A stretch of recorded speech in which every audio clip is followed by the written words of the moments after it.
It's time that the people and their interests are represented instead of what appears to be some very special deals and special things happening for this particular developer.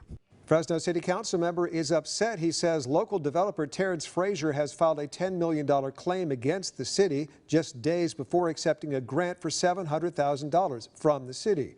CBS 47's chief investigator Eric Rosales has been following the story from the very beginning. Eric.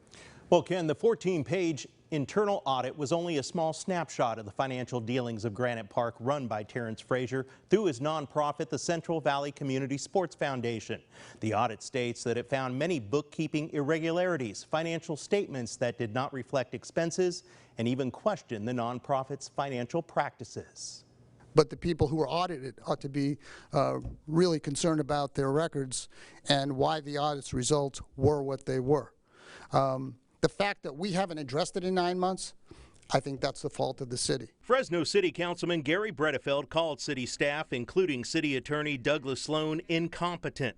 According to Bredefeld, Sloan says the city believes Frazier, who's running Granite Park Sports Facility in central Fresno, is in compliance with the current lease. The city provides Frazier's nonprofit, the Central Valley Community Sports Foundation, $150,000 a year subsidy for the first 10 years to help run softball, soccer, volleyball, and other youth and recreation programs at Granite Park. But Bredefeld says so far, nearly 4 years later, many of those programs are not in existence. A city's internal audit found Frazier's nonprofit lacks adequate policies, procedures, and internal controls. 31 bookkeeping errors out of a sample of about 143 transactions.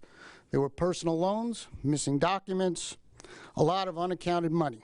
The audit states around $1.2 million in transactions are not supported with appropriate documentation. Many troubling issues were raised in that audit, and to date, they've not been addressed with the city of Fresno. The audit also discovered the nonprofit allowed individuals to live on Granite Park grounds and later paid to house them in a nearby apartment, which may violate the nonprofit status. Frazier had said the audit is false, misleading, and is a political hit. But City of Fresno spokesman Mark Standriff stands by the audit. We don't normally comment on pending claims or litigation, but we're making an exception in this instance. Stand by the audit. Yes, absolutely we do.